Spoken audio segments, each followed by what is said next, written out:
The White House Conference on Philanthropy, Gifts to the Future, is a production of South Carolina ETV. This program is made possible through funding from the Charles Stewart Mott Foundation, supporting efforts that promote a just, equitable, and sustainable society. The following program is closed captioned for the hearing impaired.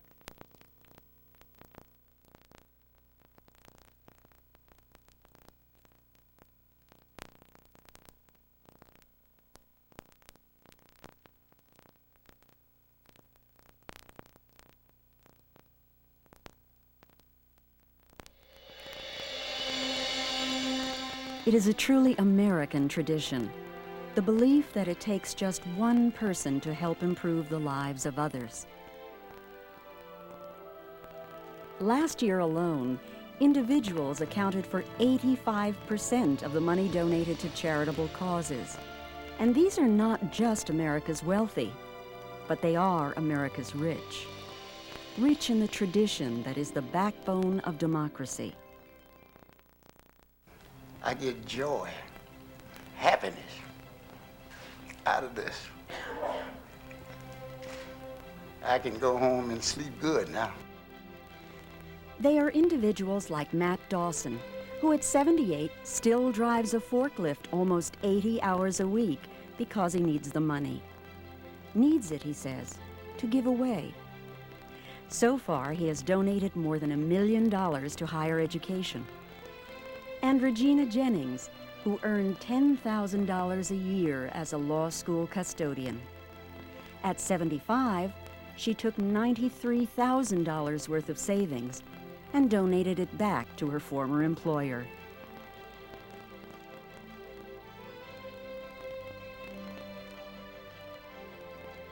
After achieving stature in the community, individuals, and former banker Harrison Staines is one, are giving back directly to their neighbors.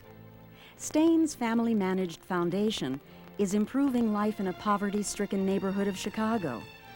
And California doctor Roland Lowe is giving back to his community with an organization that gives voice to struggling Asian cultural and civil rights groups in San Francisco. Young people like Matthew Nonemacher and Gil Castellanos are also learning an early and lasting lesson in philanthropy. 1 penny and $1 at a time. Nonemacher was just 10 when he collected pennies totaling more than $18,000 for the United Way. Gil Castellanos also was 10 when he and his friends collected over $6,000 for the Kosovar refugees, dollar by dollar, door to door. Still others prove that personal example is a powerful force. Mary Grayson, a U.S. postal employee, has donated money to the combined federal campaign every week for 25 years. William Shelton not only works in the low-income community where he grew up, he volunteers at the local Boys and Girls Club and uses every extra dime he makes to help the young people there. A Mexican immigrant, Esperanza Rich, was helped out of poverty by the generosity of 2 strangers. Esperanza took her own volunteerism a step further. She is leaving a legacy to the future by donating money in her will to the St. Vincent de Paul Society of Seattle, a lifeline to coming generations.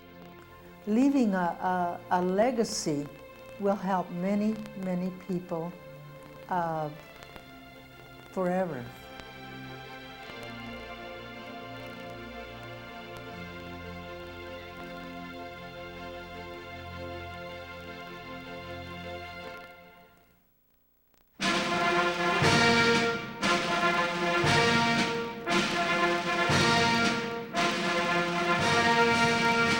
Ladies and gentlemen, the President of the United States and Mrs. Clinton.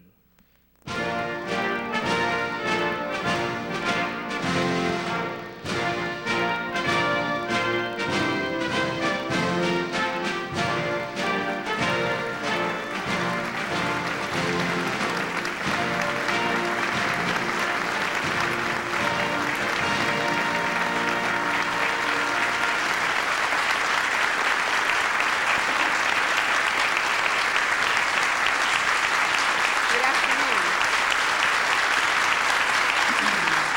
afternoon.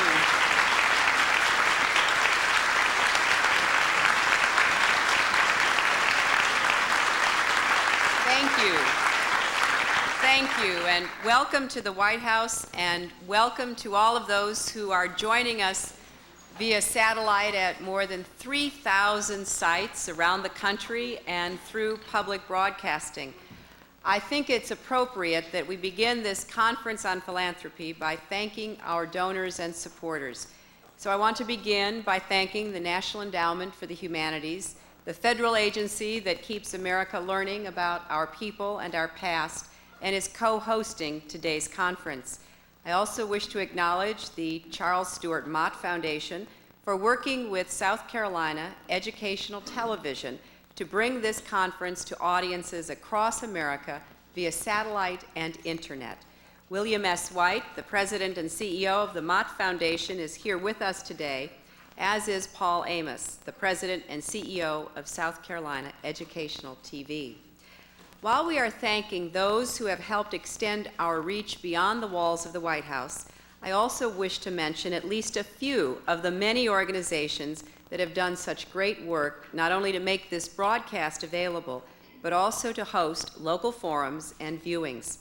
I particularly want to recognize Dr. Bernadine Healy, the president of the American Red Cross, and Betty Bean, the president of United Way of America, who are here with us today and who have partnered to sponsor many local events across the country. We know there are many other groups that have also been participating and helping.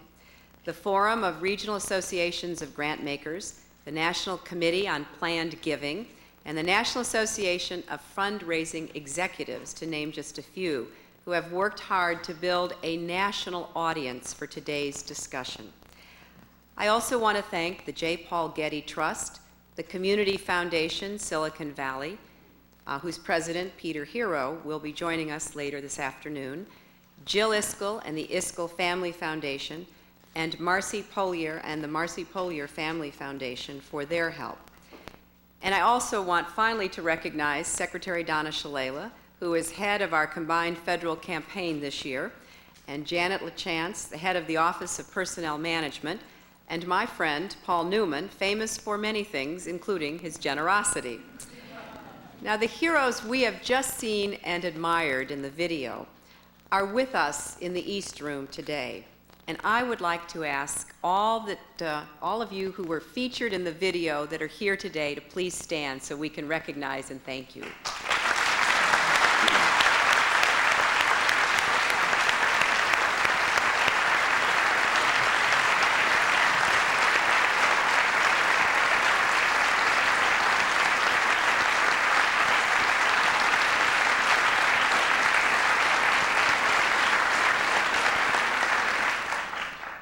You know, these are some of the heroes of philanthropy in America today, and they can be found, and others, millions others like them, in every single community in our nation.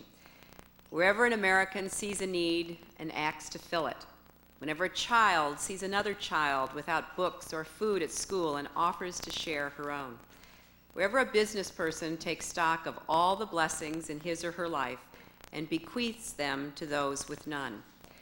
You know, often the simplest acts of generosity are the most heroic. I think of the inspiring story of Osceola McCarty, who spent a lifetime washing, starching, and ironing other people's clothes, living simply and frugally in Mississippi. 4 years ago, she decided to use her life savings of $150,000 to endow a scholarship fund at a nearby university. "I'm giving it away so that the children won't have to work so hard like I did," she said. Last month, at the age of 91, Miss McCarty passed away, but her gifts live on in the scores of students who will go to college because of her generosity. They probably weren't even thinking about it when they made their contributions, but Esperanza Rich and Mattel Dawson and Roland Lowe, all the American heroes we celebrate today, have also made invaluable contributions to the strength of our democracy. I've been privileged to represent our country in many of the world's newest democracies, places where people are just beginning to understand the responsibilities and benefits of freedom. And everywhere I go, People ask me, how has the United States been able to make its democracy work for so many years? So I tell them about our traditions of citizen service and philanthropy, about how our democracy thrives not just because of our free elections and our free markets, but because in that space between government and the economy, our citizens come together to help each other, to lend a hand in times of trouble, to support nonprofit organizations, and to look how all of us can make a contribution to doing more. Our democracy thrives because of Marion Bodner, a Kentucky homemaker who raised $250,000 in relief supplies to help her native Nicaragua recover from Hurricane Mitch. We thrive because of the Reverend Ann Pearson, who gave each of her parishioners $10 out of a small inheritance to donate to a worthy cause so that they could recognize all the creative ways each of us can find to help others. And literally, there are millions and millions of stories we could tell this afternoon to really in some way represent the 85% of all funds given to charity in America that come from individuals. The President and I have invited you here today to find out how we can magnify and spur the philanthropic spirit of all of our citizens in the new millennium. And though philanthropy comes in many forms, we'd like to focus today's discussions on individual giving. Many of you know that we have created a Millennium Council here at the White House to celebrate this moment in time and to lead a national effort to honor the past and imagine the future. And one important part of the Council's mission is to help all Americans identify the gifts each of us can give to the future. There's no better gift our generation can give to the future than a strengthened philanthropic tradition. There has never been a better time for philanthropy than today. We are living at a time of unprecedented prosperity. The new economy has brought new wealth to so many Americans, and my generation and the President's, the so-called baby boomers, stand to inherit $12 trillion in the coming years. Just imagine what revolutionary progress we could bring to America, how many lives we could change if every American family increased their giving by just 1% of their income. We could offer child care to more than 6 million children. We could deliver 250 million more meals to the homebound elderly. We could guarantee Head Start to every low-income preschooler in America. We could provide shelter to 4 million people. We could save all the rare books in our libraries and still have more than enough money left over to create the equivalent of the Ford Foundation each year. But we cannot assume that any of this will come to pass, because philanthropy must be taught. So today, let us find innovative ways to cultivate the innately generous spirit of our young people. New communities of donors must be asked to participate. We have to find ways to embrace and encourage philanthropists of all races, ethnicities, and colors. New avenues of giving must be opened and explored, so we have to utilize the rich possibilities of cyberspace and the information age. These are just some of the opportunities and challenges that I hope we can discuss this afternoon. And I am very pleased now to introduce someone who 7 years ago called us to find new ways of extending opportunity to all Americans and requesting responsibility from all Americans so that we could create a community of all Americans. And we could not do that were it not for philanthropy, and we could not do that without leadership of the kind the President has given us. So it's a great personal pleasure for me to introduce the President of the United States.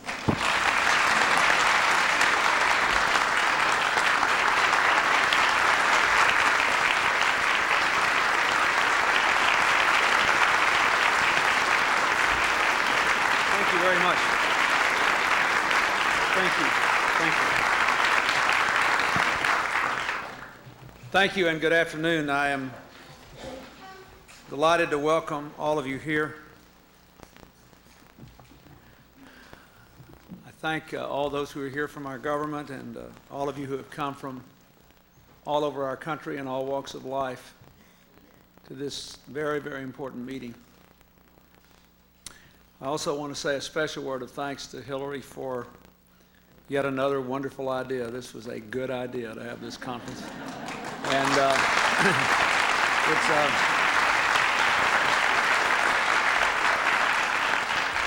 all of you who have helped on any of these Millennium projects, I think it's done us a lot of good to take time out and think about the really big issues in our society and how we want them to play out in the years ahead.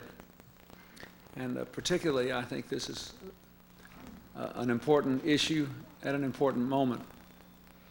A long time ago, Alexis de Tocqueville said that charity in America was something more than simple compassion. It was a sign of good citizenship. He wrote, "Americans make great and real sacrifices to the public welfare. They hardly ever fail to lend faithful support to one another." Today, this is a strong tradition, and the face of this tradition is changing. Philanthropy is, like our country, now more diverse as new groups seize and share opportunity in the new economy. It is more democratic as Americans of all income levels, believe it or not, give at roughly equal levels. It is younger as the high-tech economy creates a new generation of philanthropists. I got to take a little time out. Last night I had dinner with a lot of these high-tech gurus who made allowances for the fact that I am obviously technologically challenged. And we were talking about, you know, how we're all going to relate to each other and maximize the potential of the information age.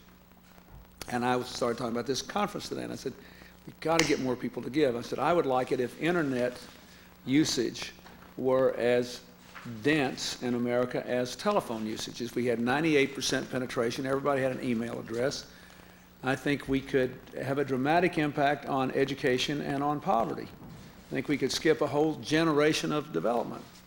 And how are we going to get this done? And so there's this guy standing there, he's 27 years old, you know, and he says, he said, you know, when I got out of college, I started this company, and 3 years later, I sold it for $150 million, and I started 3 others. And he said, what you need is founder's stock. He said, we need to go all over America and gather up founder's stock and put it in a big trust to make universal the access to the internet.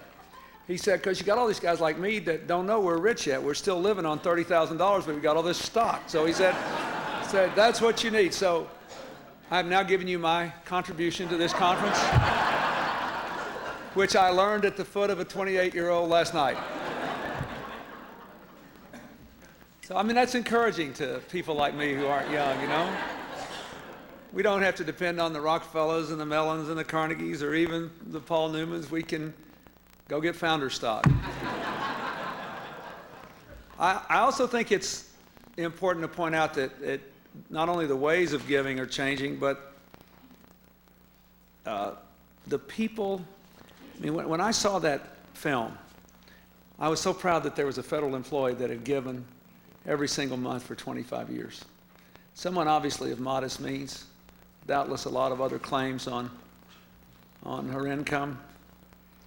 So I want to thank people like Mary Grayson and others who are giving, and I think we ought to think about new opportunities, or I think the buzzword is portals, that are opening in the world of online philanthropy, and how we can make sure that we can continue not only to increase the volume of money, but to broaden the base of giving.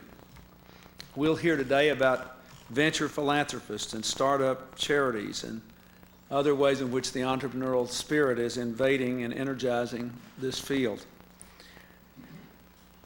I would like to also point out that volunteering is another important way of giving. This week, Hillary and I celebrated the 5th anniversary of AmeriCorps, and we've already had 150,000 young people serve. And I'm very, very proud of that.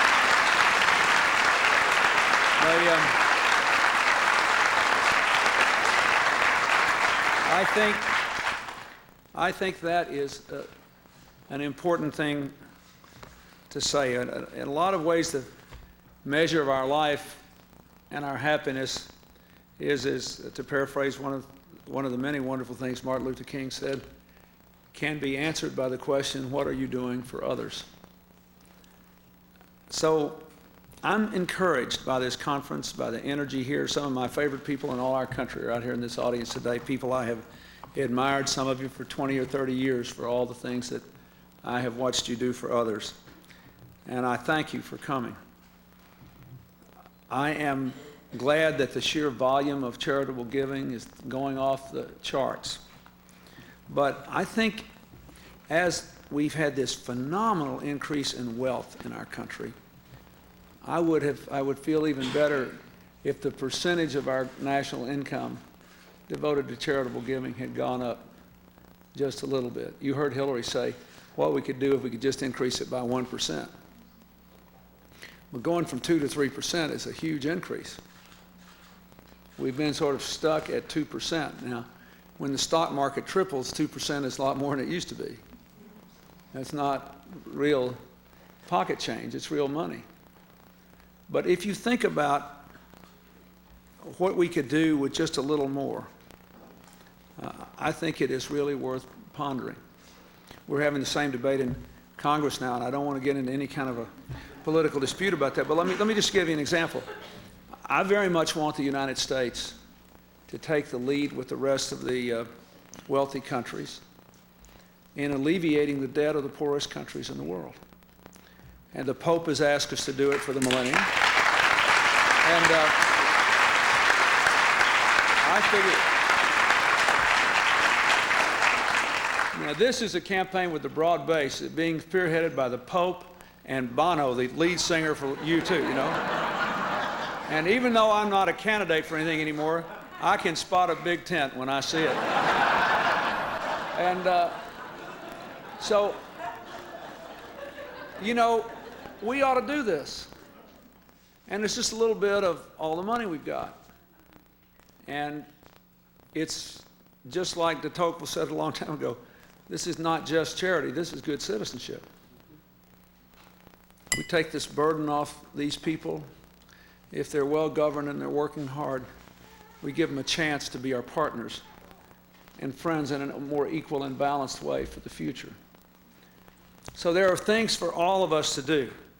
I would hope today that I will learn something and that we will learn something about how we can at least incrementally increase the percentage of our income we are devoting to philanthropy. I hope we will learn something, as I've said, about the ways we can do it. And I hope we will learn a little bit about whether we can all give smarter and whether we can make sure that the money we are giving is spent in the most effective possible way. I take it we all began by accepting that we no longer believe that there is a choice out there, which was never a real choice, between government meeting all of our society's needs and government walking away from them all and letting philanthropy do it. We have to have a better partnership, and it will work better if we do. We need to think about in government whether we can do more things to generate more constructive philanthropy. The Treasury Department will meet with representatives of the nonprofit sector next month to discuss this. And I, in the meanwhile, am going to establish an interagency task force to strengthen our philanthropic partnership between government, nonprofit groups, and citizens, and to ask the Council of Economic Advisors to do me a study on the role of philanthropy in the American economy and how they believe I can increase it. By analyzing trends in charitable giving, by assessing the impact of the baby boomers' retirement, which it's going to be interesting to see whether it makes us more or less generous when we retire, this largest of all generations of Americans. And it should make us more generous because the kids in school are finally the first generation bigger than the baby boomers, and they need our help. But we need to think about that. What's our message going to be to the baby boomers as they move toward retirement? What's our message going to be to people thinking about the shape of our social tensions as we double the number of people over 65 in the next 30 years? What's our message going to be to ourselves, those of us in the baby boom generation, about how our citizenship responsibilities should grow when we lay down the burdens of retirement, particularly if we've been lucky enough to have a secure way to maintain our standard of living. This is deserving of an awful lot of thought because there's a whole bunch of us, and on the whole, those who manage to escape a career in politics are going to be better off than any generation in American history. So some serious thought needs to be given to this. Well, I've had a little fun with this today. But I'm really grateful to you all for being here. This is a big deal. We all know, look at that, the truth is we're all fairly pleased with ourselves for being here. Because you feel better about your life when you spend a portion of it doing something for somebody else. And you feel better about the good fortune you have financially if you spend at least a little of it giving something to someone else. So what we want to do is to start the new millennium poised to do more and to do it better and to give more chance to more people to participate. Thank you all very much.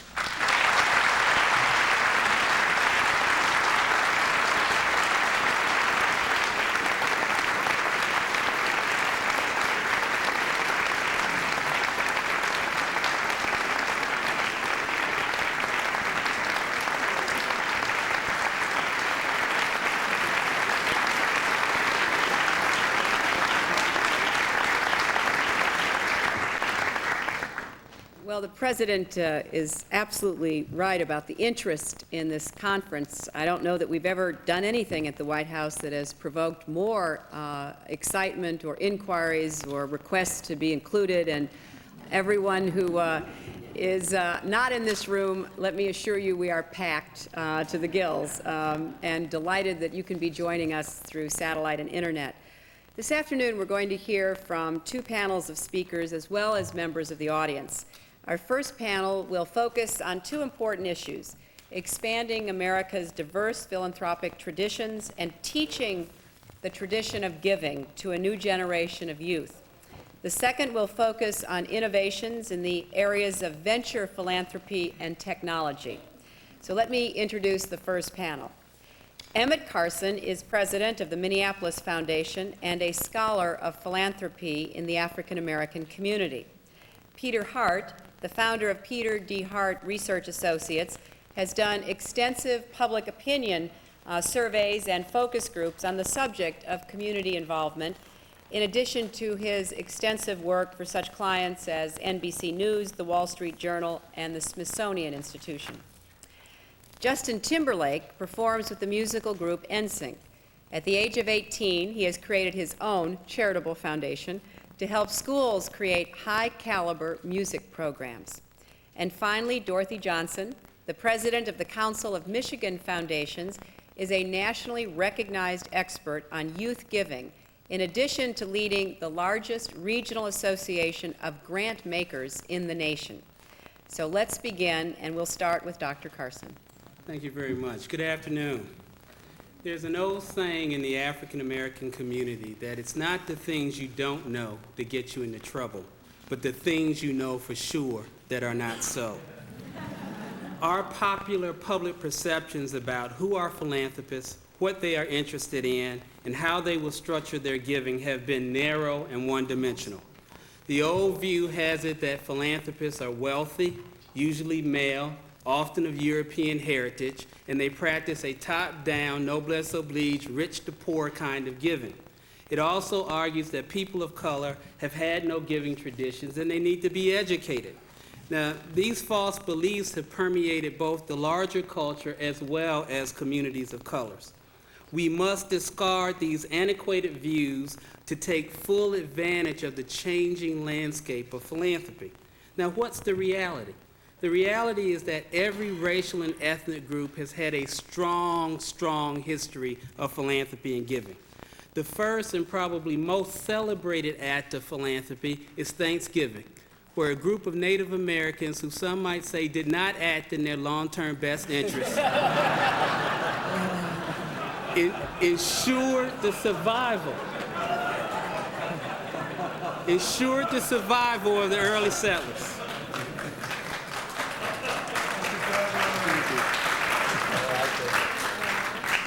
The current Philanthropy Day would be well suited to be moved to Thanksgiving as a day of celebration of philanthropy, because it would both indicate the giving tradition does not require you to be rich, does not require that you give down, and requires that people of color do have, it acknowledges that people of color do have these giving traditions.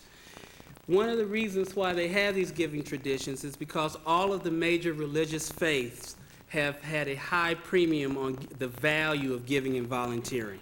Christianity, Islam, Judaism, and Buddhism. Organized religion has been an important transmitter for the teaching of philanthropy. It is not unusual for churches or other places of worship, especially in the African American community, to be a conduit for philanthropy. All racial and ethnic groups have relied on their self-help giving traditions to ensure their socioeconomic survival during times when their rights were not assured in this country. People of color, women, and their supporters have paid the price in dollars, time, and their lives in challenging America to live up to its highest ideals. The civil rights movement and the women's rights movement are two examples of that. Mr. President, the philanthropy will be different in the new millennium.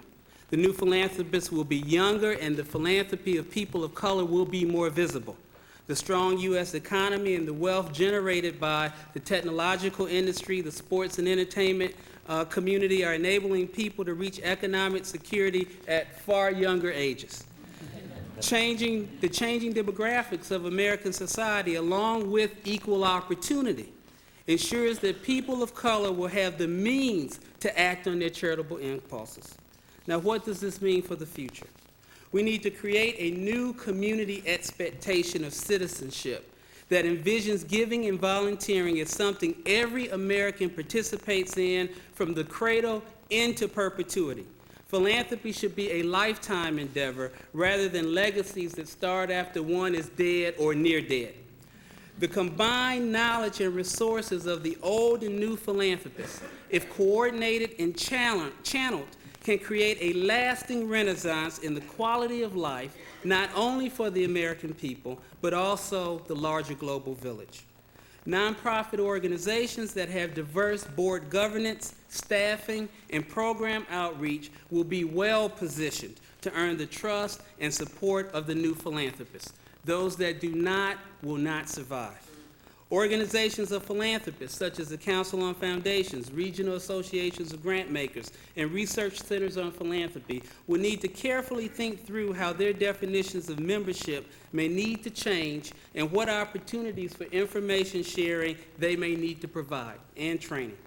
Finally, and it should come as no surprise to any of you, I believe that community foundations, because of our work with individual donors and broad interest in strengthening their local communities, are especially well positioned to play a leadership role in addressing these issues. Thank you very much. Thank you very much.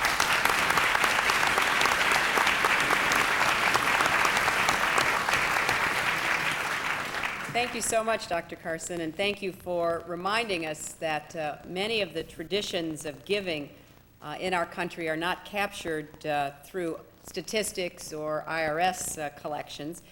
When families give to other families in need without expecting a tax deduction or going through an intermediary organization, they are philanthropists. And certainly volunteer time is hard to capture as well, but it is a major way that many, many Americans give to their communities.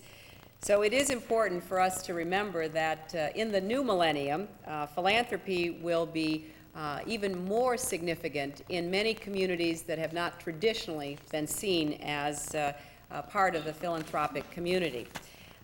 Now, I know that there are many people in this audience who have a lot of experience in this area, and before we move on to the next panelist, I'd like to hear from several of them who have perspectives on America's diverse giving traditions. Lorraine Cortez Vasquez is the president of the Hispanic Federation of New York and the incoming president of Hispanics in Philanthropy. Evan Mendelson is the executive director of the Jewish Funders Network. We will hear from Evan about the role of religious organizations in teaching the giving tradition. And then I'd like to ask Peg Talbert, executive director of the Michigan Women's Foundation, to to speak about women's funds. So if we could, I would like to start with Ms. Cortez Vasquez.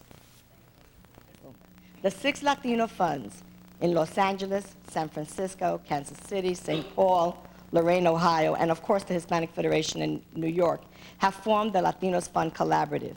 Our goal is to increase credibility, to enhance Latino philanthropy at a national level, and to raise public awareness, and to promote giving within our own community. We will be forever grateful to the Kellogg Foundation for bringing us together, and hope that their involvement with us in the future will ensure the growth of Latino giving in this country. Our growth potential is tremendous.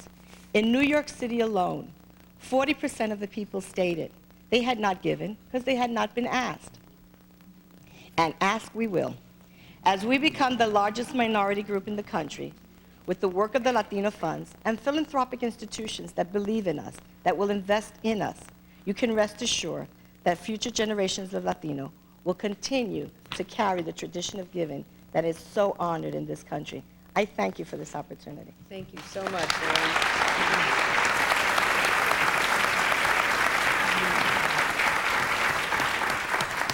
Next, we'll hear from Evan Mendelson.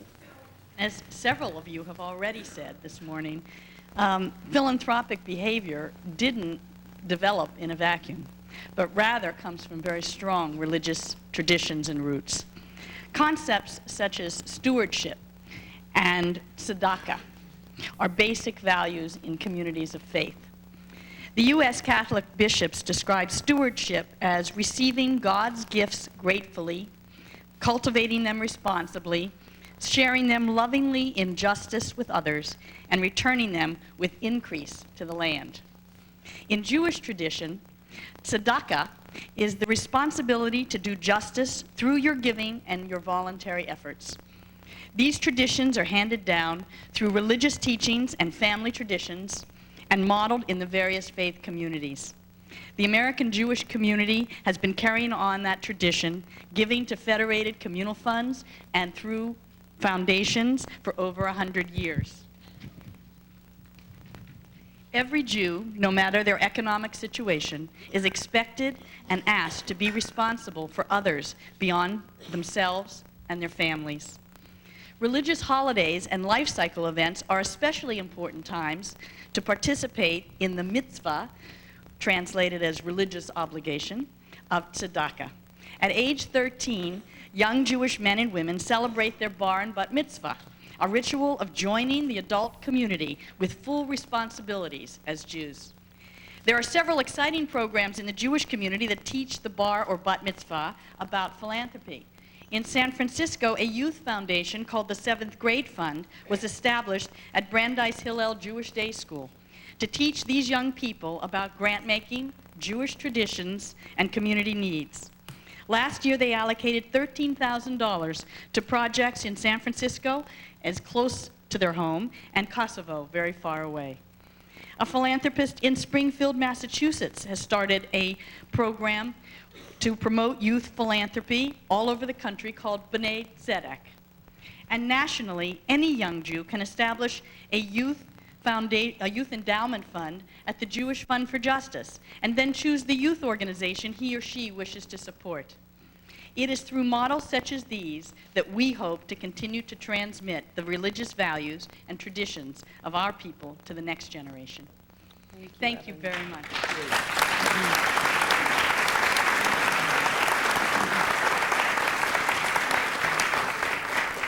And now Peg Talbert will talk about women in philanthropy. Women's funds began more than 100 years ago with the founding of AAUW's Educational Foundation. The modern era began with the creation of the Ms. Foundation in 1972. By the early 80s, there were 13 women's funds, but today there are more than 100 in the United States and a dozen or more globally. All of these foundations share the similar values of change, not charity, of money insured to get to programs which serve women and girls specifically, the valuing of the significance of gender, and a desire to engage new donors who share these values. The results have been tremendous. The Women's Funding Network has tracked just 50 of these funds over the last 5 years, and already assets have grown by 200%, and grant making has nearly doubled. Now let's think a little bit about the future. I'd like to share 2 programs the Michigan Women's Foundation has created to work specifically with girls. One of them is called Young Women for Change. We have 2 sites in the state of Michigan. Together they grant more than $40,000 to programs which they select to serve the needs of girls. They are trained in philanthropy and leadership. They understand and research the needs of their communities, and they make some bold decisions, including the funding of a nonprofit that's suing for Title IX because of discrimination against girls in sports. They've taken teen prostitutes off the streets at a time when a community did not want to admit this problem. And they've also really put their money into bold action. We also, as I think about it, am very excited because not only are dollars getting to programs today, but many of these young women now want careers in philanthropy and have reshaped their educational goals. I expect if this conference were held 10 years from now, I would look around and see many of their faces here. Now, a second program that we're just launching with the support of the Kellogg Foundation is a Girls in Giving patch. We've worked with all 14 state Girl Scout councils in Michigan to create this collaborative program which will offer training in philanthropy to every level of Girl Scout from Daisy to senior cadet. That means that within the next couple of years, 130,000 young women in the state of Michigan and 13,000 of their Girl Scout leaders will have experienced this particular program. There are many other ways that women's funds are on the verge of the new millennium. They're creating donor circles. They're working in new workplace campaigns. We're establishing new kinds of relationships with women's service and professional organizations to engage them in the act of philanthropy. Whether it's Alaska or Maine or California or Tucson or Chicago or Atlanta or whatever, women's funds are a force. And what truly excites me about the next millennium is not just the new dollars that are going to come to the table, but the commitment to change and the values and new philosophy that women will bring. Thank you. Thank you very much.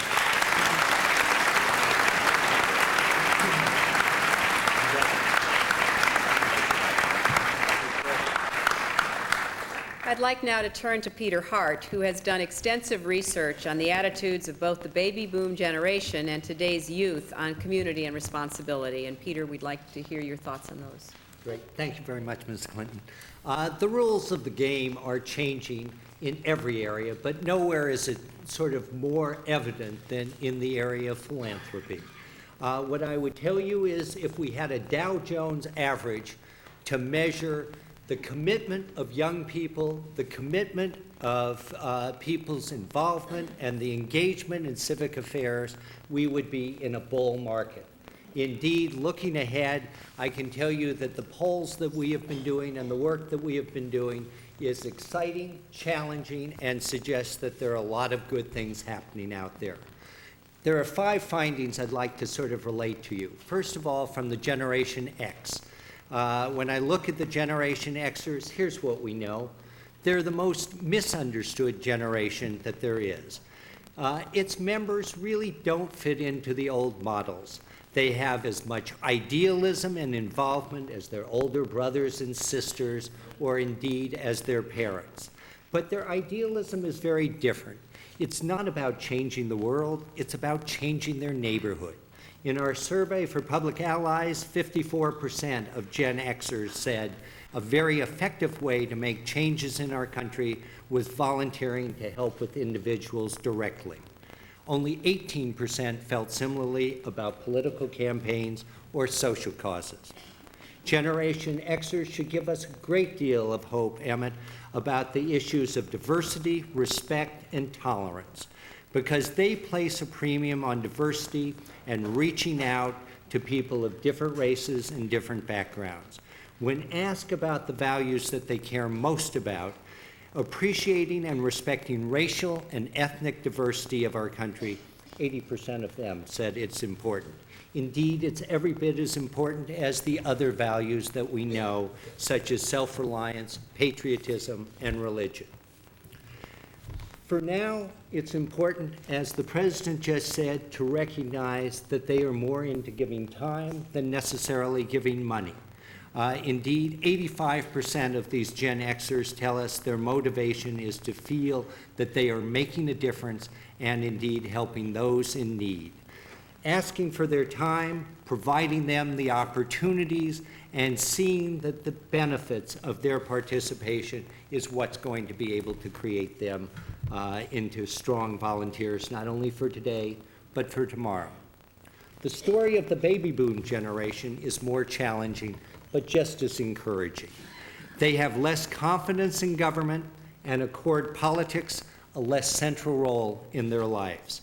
Baby boomers do not blindly trust groups in terms of where they give their money, but once you win them over, you have them forever. Indeed, they look to charitable and social causes to be able to promote changes.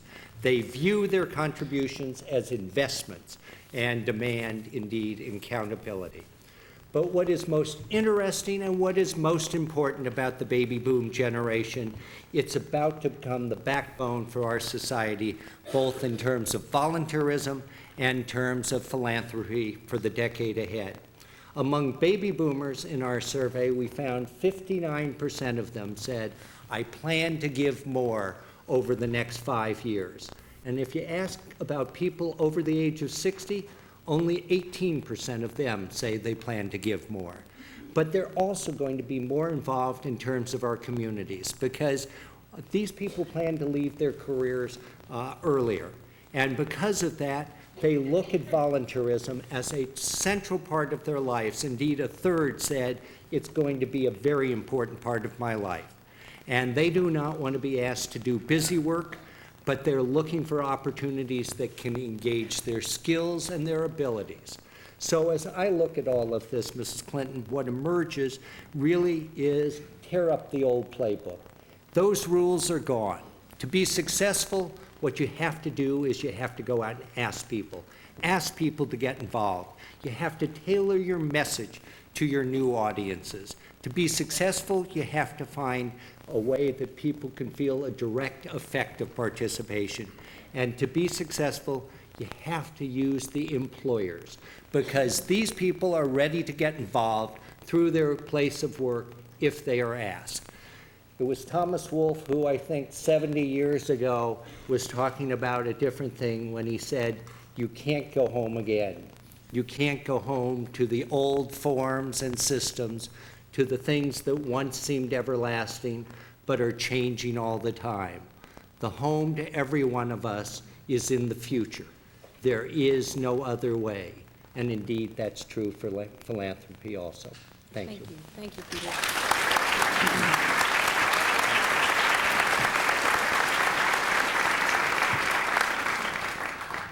Well, Justin, I would be very interested in having you perhaps talk a bit about what motivated you to want to give back and what do you anticipate your foundation doing? Well, thank you very much. Before I begin, I got to be honest, this isn't your normal pop group's demographic. But nevertheless, I don't always get to dress up to go to work, so I'm a bit excited to be here to talk about what I've just started a couple of weeks ago, and it is the Justin Timberlake Foundation. I remember one of my close friends, he asked me one time, he said, if you could use one word to describe your life, what would it be? And I thought about it, and I said, I would use the word blessed. And let me tell you what I mean. I've been really lucky in my life. I've landed what started as a hobby, and it became a career for me.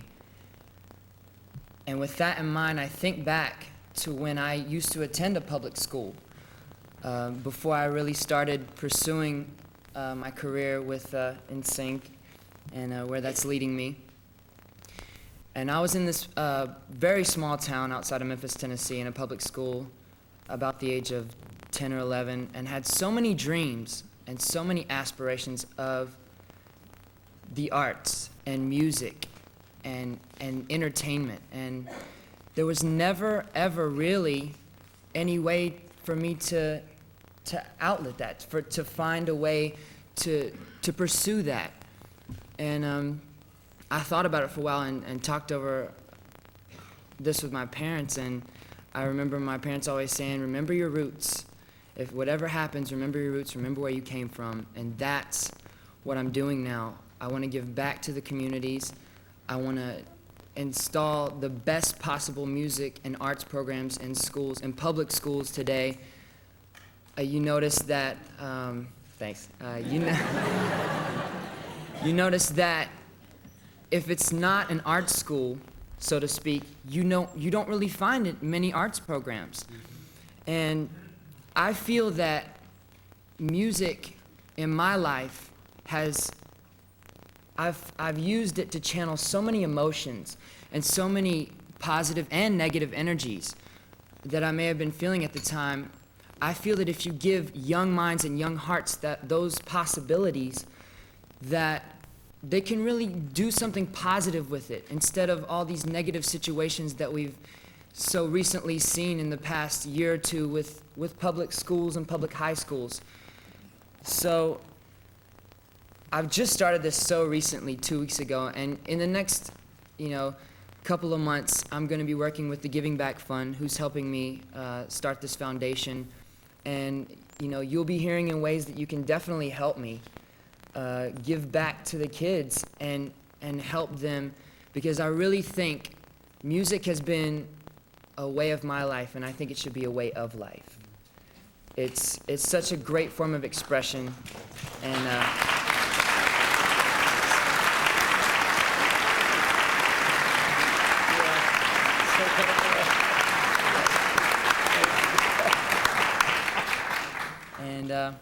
that's it. I just want to give back. Thank you. I should mention that Justin is here in part because tomorrow, you may have seen this enormous tent we have on the back south lawn of the White House. We're having a big concert sponsored by VH1 and some other supporters to bring to broader public awareness the lack of music education and opportunities in our schools. And so this is a very direct connection between what Justin believes and what his foundation will do and why he's here and the contributions that he's going to make, and I'm very grateful to him.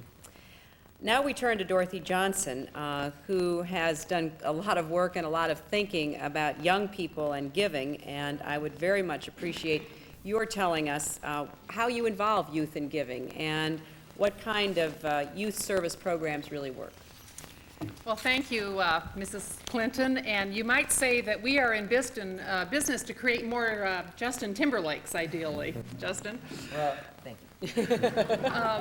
The Council of Michigan Foundations is one of 29 regional associations serving more than 3,300 grant makers throughout the United States.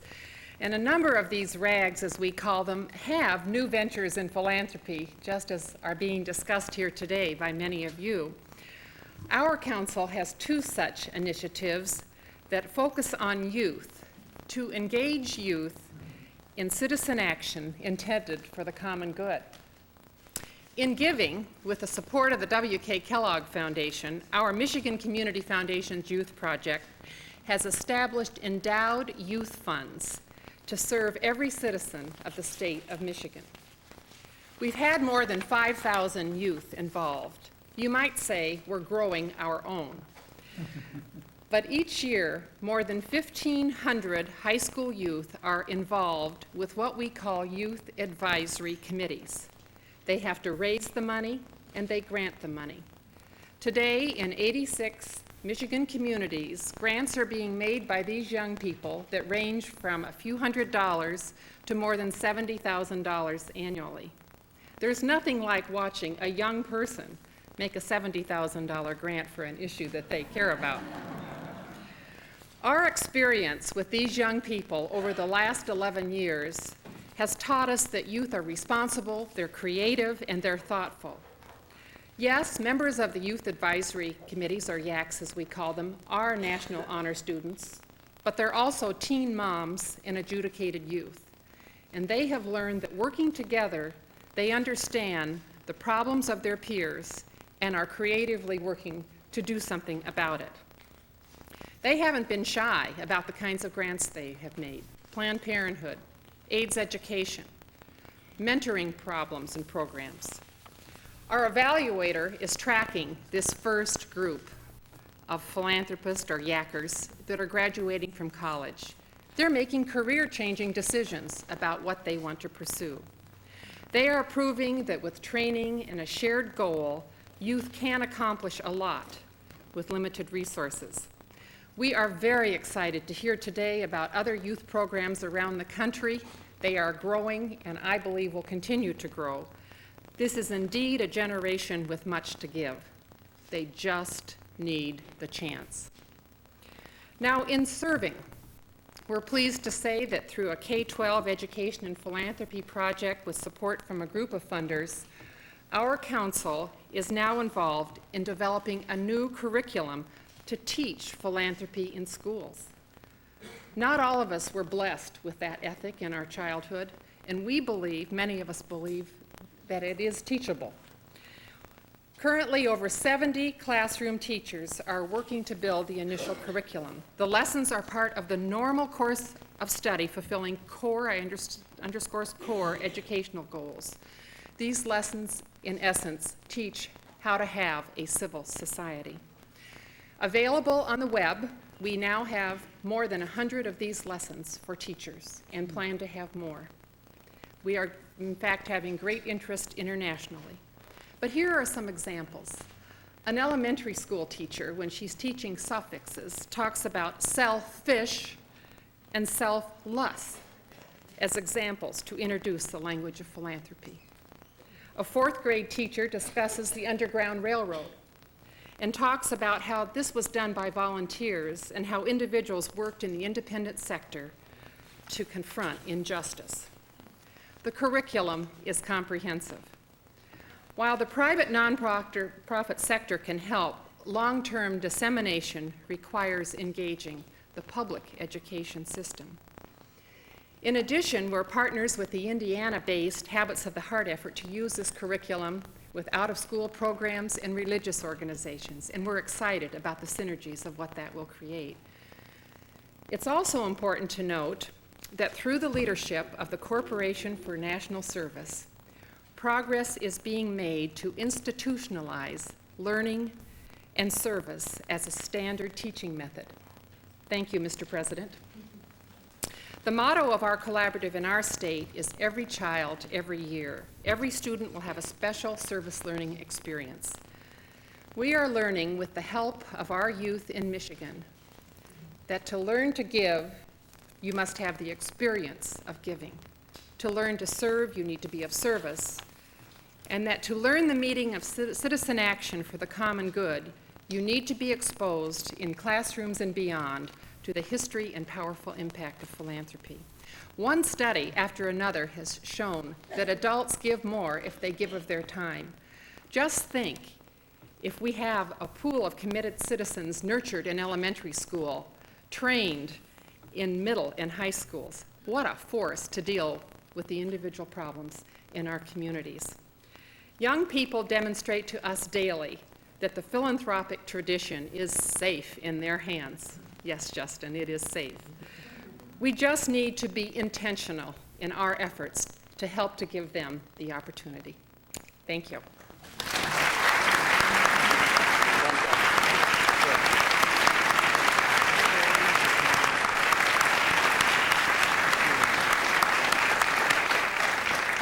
Dorothy, I understand that you have with you one of the young people who's participated in this program, and would you introduce her and ask her to stand and perhaps briefly say what it's meant to her? Indeed. Chayo Long Mendez, who is a yacker from Battle Creek, Michigan. Chayo. Thank you, Ms. Johnson. I am so excited to be with all of you today. It's a wonderful opportunity to share my experience. I am a member of the Battle Creek Community Foundation Youth Alliance Committee, better known as the YAC, which is a group of high school students that meets monthly during the school year to improve the quality of life for area youth. We accomplish this goal through needs assessments and asset mapping on youth issues, community service, proactive projects, scholarships, and 2 grant-making cycles per year. An example of a really exciting grant that we made was to a support center for homeless teens that required them to be employed and work toward their GED. A young woman involved in the local GED program designed it. The residents of the home will be provided with a structured living environment that will include discipline and support services. The home that was donated for this project had been pretty neglected, so our grant of $10,000 is being used in collaboration with Junior Achievement and Habitat for Humanity to prepare it for its first residents. The project was one of 5 grants that we awarded last grant cycle, totaling $24,200. That was 1 grant cycle out of 2 in 1 year. Being a member of the YAC has given me the opportunity to become an active member of the community through grant making. It has also allowed me to come into contact with dynamic youth who are determined to make a positive impact on their community. It seems to me that my fellow YACers have become more responsible contributing members of our community as a result of their service. Being on the YAC also causes us to want to change the image that adults have of teens. Because our YAC is giving the income generated by a permanent endowment, the YAC will be around forever. New youth grant makers are always getting involved. If a nonprofit organization is going to develop a new program for youth, the leadership now knows that it should visit the YAC and get us involved up front. We are aware of youth grant makers in more than 20 states and 5 countries. In Michigan alone, there are over 70 YACs. This past summer, we have had youth grant makers from 5 states and British Columbia participate in the Council of Michigan Foundation's Youth Leadership Program. This program was a wonderful way to broaden our knowledge of grant making.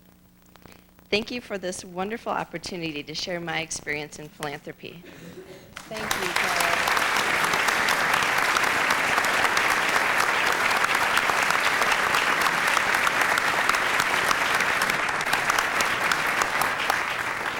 You know, earlier today we had a roundtable on youth voices on giving, sponsored by the Corporation for National Service. And I think that Malik Evans is here. And Malik, where are you, Malik? Yes, if you could just in a very short time, just tell us briefly what you came to conclude about the roundtable. Yes, basically, I did have the honor of attending the Corporation for National Services roundtable. And the young people there who represented a diverse group of young people from across the country came up with 3 areas that they thought that people who deal with philanthropy should look at: national policy, media and awareness, and education. Under national policy, the young people concluded that there should be a cabinet-level position established called maybe a youth minister. Many countries have a cabinet position where the minister focuses exclusively on young people, and we need this also in the United States because we understand that young people truly are the future leaders of tomorrow. Also, under national policy, there's a Senate Committee on Youth Violence, and we feel as though it is necessary to take a proactive approach. So there should be a Senate Committee on Youth Service to see and assess how young people can get involved in service as they move forward into the new millennium. Also, our second category, which was media and awareness, we hear so often of the Columbines or the Paducahs of young people getting involved in negative behavior, but we want to see a youth media association where young people highlight and really come to conclusions and broadcast what they are doing in areas around philanthropy to stimulate other young people to get involved. Also, we want to see money that is allocated to foundations, that foundations give out, handled by youth. So that means money from youth going to youth to impact the projects in which they are involved in. And lastly, a big one was education. We have to understand that school is important, and we have to integrate education with service, because philanthropy, truly, one of the biggest forms of philanthropy is service. So from kindergarten on up, service has got to be a major part of the curriculum in our schools. Thank you. Thank you so much.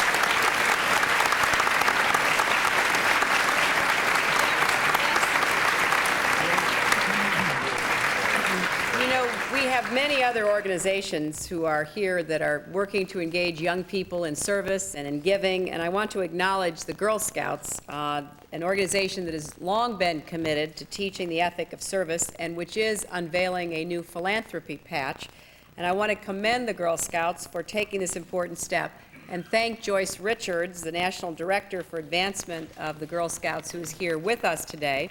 I'm also pleased that a group of organizations, including United Way, City Year, 4-H, Save the Children, the U.S. Committee for UNICEF, and the Corporation for National Service, have come together to plan a new initiative on youth philanthropy. The Gates Foundation, which has in a very short time made such a significant contribution to so many important causes, is committed to supporting the next stage of the group's planning process. And I'd like to ask Patty Stonecipher, the co-chair of the Gates Foundation, to say a few words about the importance of this initiative. Thank you, Mrs. Clinton. And President Clinton, we agree with you completely when you say this was a very good idea. The past hour has been both informational and inspirational, and so we are very pleased to take up your challenge to support the many youth initiatives and the proposals that have been put forth today, as well as organizations and foundations already working to spread the good works of youth. Many exceptional things have happened to Bill and Melinda Gates in their life, and they believe that gives them exceptional responsibility. But one thing that they shared with essentially everyone in this room is that they came from communities and families that really believe that community service and philanthropy was a responsibility for every one of us, and they are very excited to be able to support another conference of this sort that actually takes the momentum expressed here today, whether it is in Michigan or Tennessee or around the country, to really accelerate the enormous commitment of our youth to continuing and extending the impact of their service and philanthropy. So thank you. Thank you so much. Well, I'm going to thank these panelists, and as they rejoin the audience, I'm going to ask the other panelists to come forward, Kevin Fong and Catherine Mother and Steve Case. And while we're changing the panelists, I'm going to ask the President to reflect on this first panel. No. I'd just like to say a couple of things. First of all, I want to personally say, I know I speak for all Americans, I was very grateful by the extraordinarily large and generous gift that the Gates Foundation has given to the education of minority children for the future. I think it will empower a lot of people and change their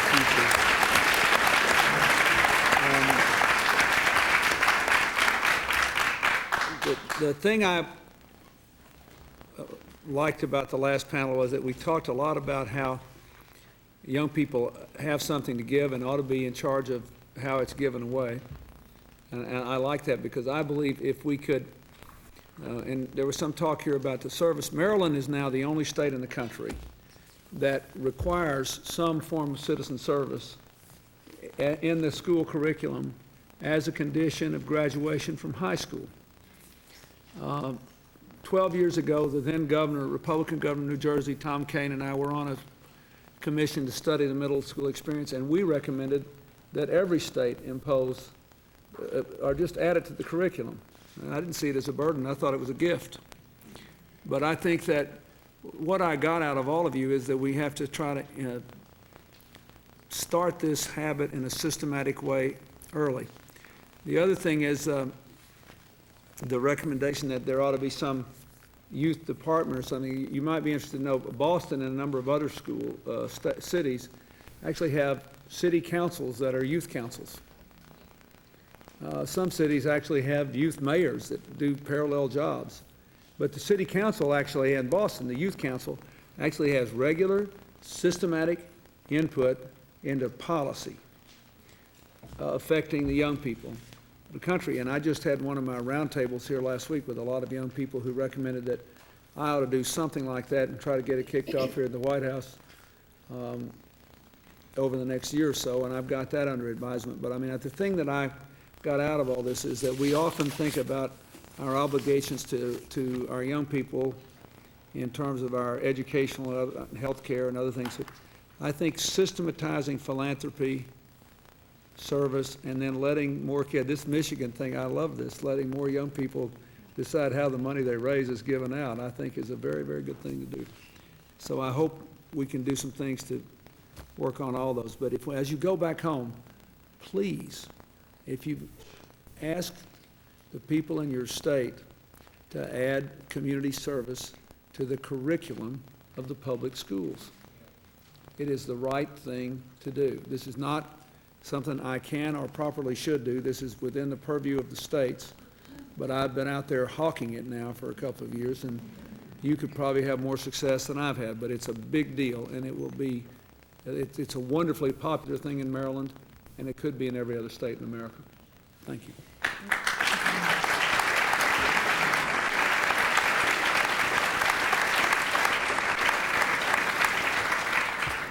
Now this panel will look at innovations in philanthropy and the role of technology. Our first panelist will be Kevin Fong, a general partner of the Mayfield Fund, a California-based venture capital partnership, and co-chair of Silicon Valley 2, a new fund for young professionals that promotes giving to nonprofit organizations.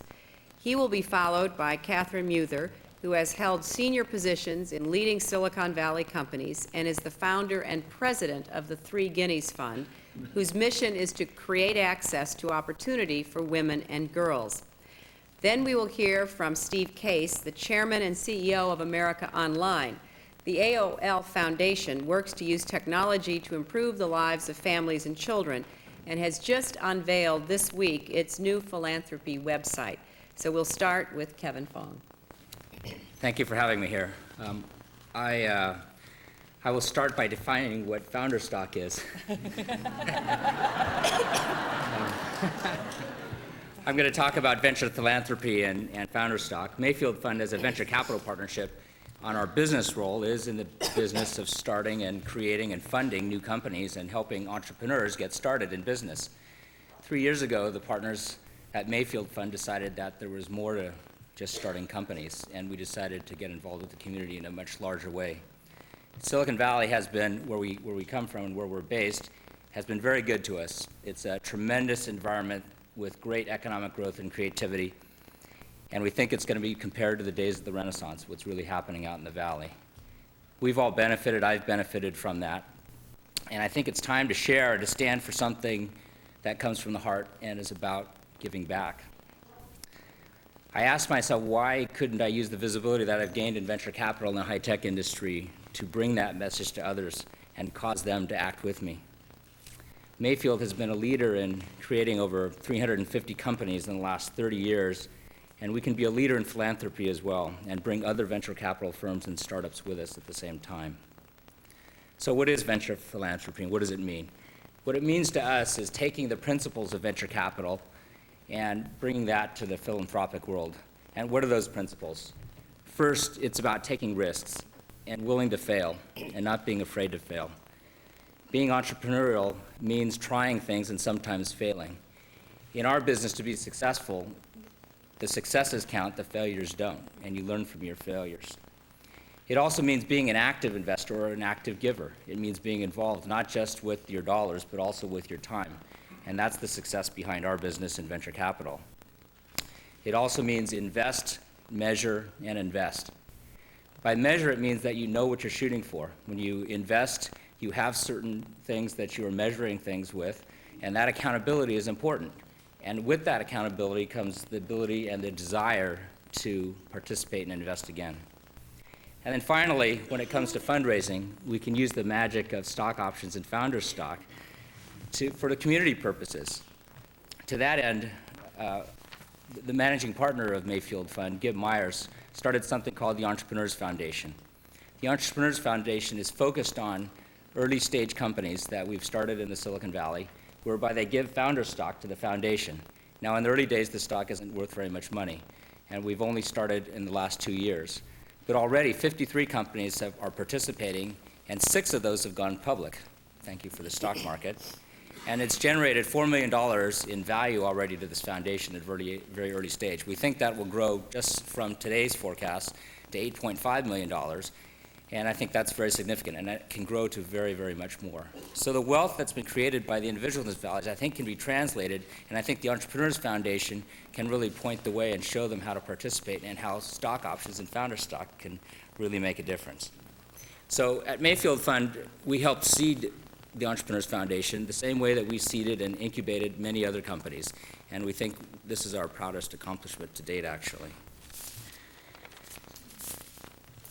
The next thing we've done is myself and a co-chair, Laura Arriaga, with the sponsorship of the Community Foundation in Silicon Valley, of which I'm on the board of directors, has started something called Silicon Valley Social Ventures, or we call it SV2 for short.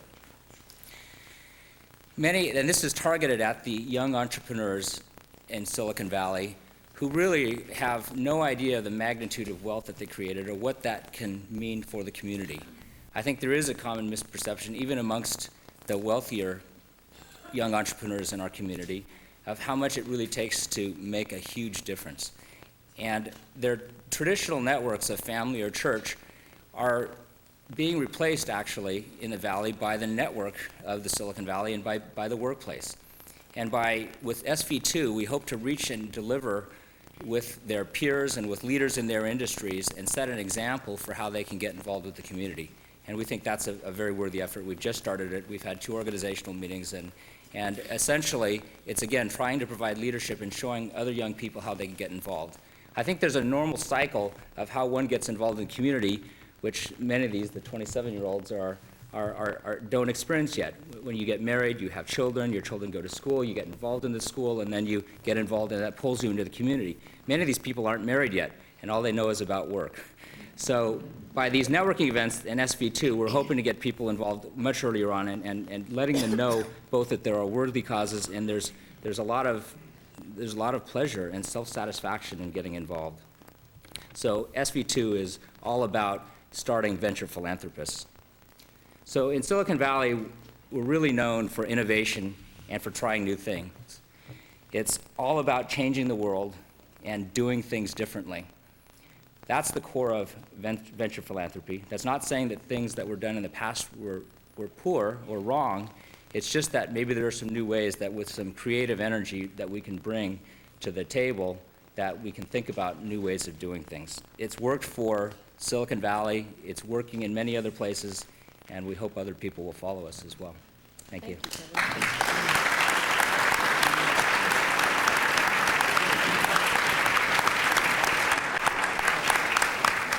Catherine, would you describe the Three Guineas Fund and then also perhaps share your thoughts excuse me, about how more people from the high-tech community can become investors in the nonprofit sector?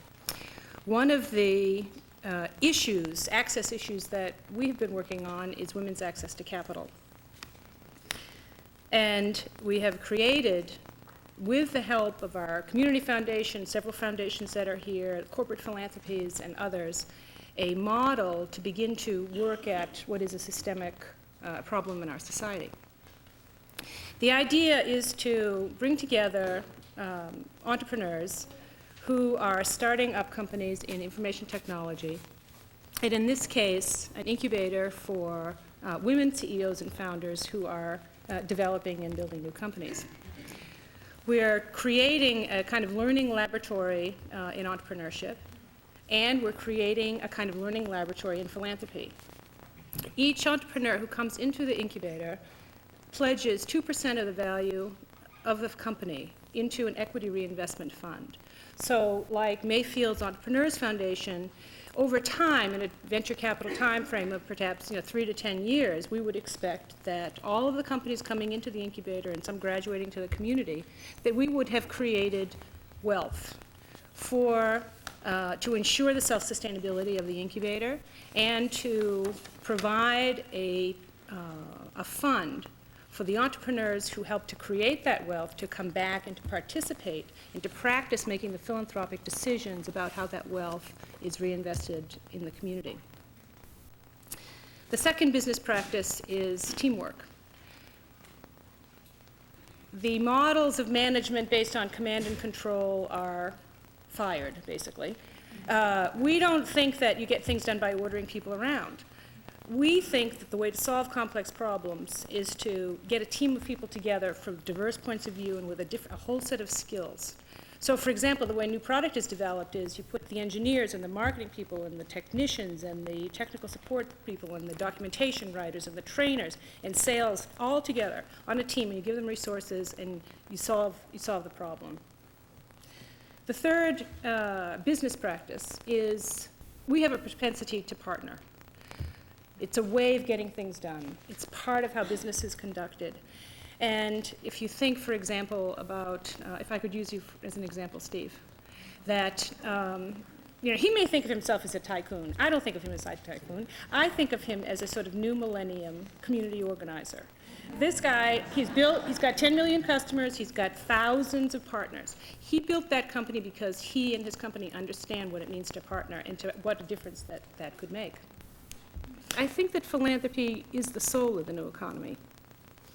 And I think that as Steve talks about the role of technology and how it is, transforming industries, it has the potential to have transformative effect in the independent sector as well.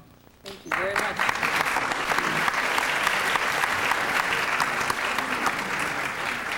Well, Steve, you've already been referred to several times, and I know that you've just unveiled this new website, but you've also got a lot of other ideas about how to increase giving and use these opportunities that I'd like you to share with us.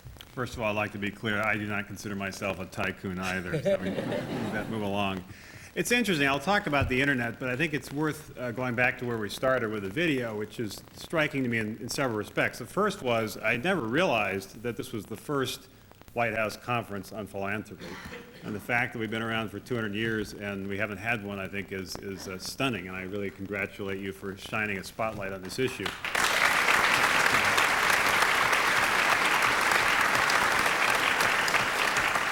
And the second part of the video, which was striking, a little humbling, were some of the stories. Having a 11-year-old child spending time collecting, I think it was 2 million pennies, or a 78-year-old forklift operator who kept working so he had the capability of continuing to give. It really does kind of hit you that if they're making these kind of sacrifices, maybe we all could be doing even more. So I think the first step here is simply shining a spotlight on the issue and educating people. And some of these, I think, little stories really bring it to life, and seeing those little stories in TV public service ads or on the internet, or having you, as you just did, congratulate the Bill and Melinda Gates for making some major contributions, really building a culture of service, a culture of philanthropy is the first thing, because the internet really is not creating new needs as much as a better way to allow you to communicate, a better way to allow you to shop, a better way maybe to allow you to invest. So it's really taking things that people have decided are important and making them a little more convenient. And I think there is a growing thirst in this country and around the world for people who want to give back. There is a growing capability because of so many successes. So what we're trying to do is, just as we've tried to make communications easier through email or retailing easier through e-commerce, we're trying to make philanthropy easier through e-philanthropy. And it's really about creating essentially a portal. Just as you can go to a portal to get to content or go to a portal to get to commerce, why not go to a portal to find out about organizations that need your help? There's 620,000 organizations that are now listed in this helping.org site, and you can go directly to it and find out in your state or based on your particular interest, maybe it's in youth development, which organizations need your help if you want to volunteer time or could use your money, and make it easy for you to kind of make one-click donations. So it doesn't stimulate that desire. That has to happen in your family or in your church or through a spotlight in the culture on the importance of giving back.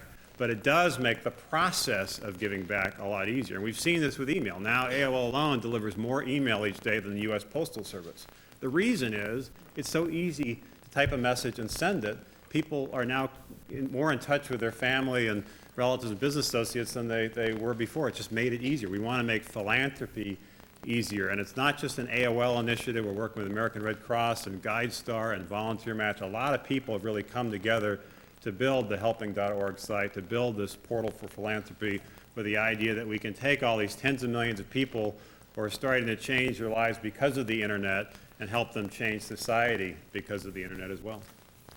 Well, it's a very exciting development, obviously, that we're all going to be hoping will do exactly what Steve said, which is to provide a better means for that spirit of giving that we hope to spark in all of us.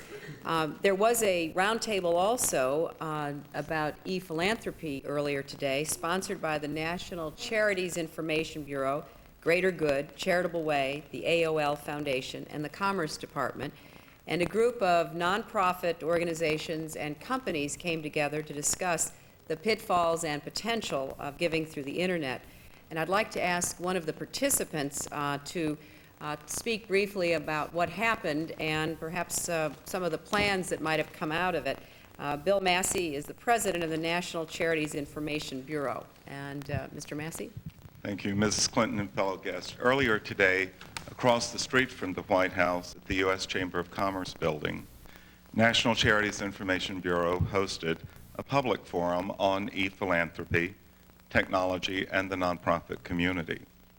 The forum, as Mrs. Clinton described, brought together business leaders, government leaders, foundation and nonprofit executives to begin a conversation about opportunities for community-based as well as national and regional nonprofits to benefit from the existing and emerging internet technologies. We are, relatively speaking, at the dawn of new ways of supporting charities and nonprofits. And National Charities Information Bureau, which for 82 years has promoted informed giving and accountable nonprofit management, is impressed by the commitment of industry leaders to affirm voluntarily fundamental practices that will safeguard and ensure the interest of both donors and nonprofit organizations. Accordingly, this morning, the three sponsors of the forum, the AOL Foundation, Charitable Way, and GreaterGood.com, affirmed 4 tips for nonprofit net transactions. The tips include security and privacy of information, informed choice that is free of hidden detail, full disclosure, including tax deductibility and exactly how charities benefit, and ease in getting answers online to questions or issues. Furthermore, today we have resolved with the White House to host additional forums and meetings to extend and expand the dialogue begun here, to encourage best practices in the areas of e-philanthropy, and to nurture the capacity of community-based as well as national organizations to benefit from the exceptional possibilities of internet philanthropy. We thank you for bringing together this distinguished group of committed and visionary leaders, and for your own commitment to the promise of America's future. Thank you. Thank you, Mr. Massey.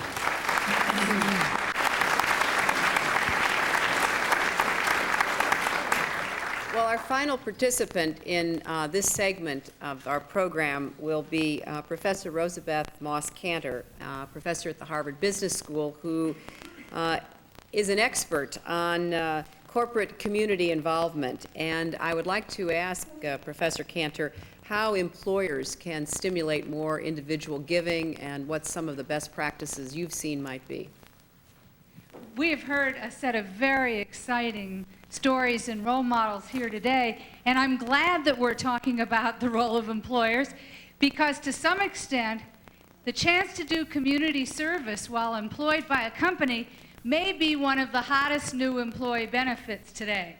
Well, maybe not as hot as stock options, but service options are also considered extremely important, even in startup companies. There's a little startup software company in Cambridge called the Buzz Technologies. Few people, they adopted a school.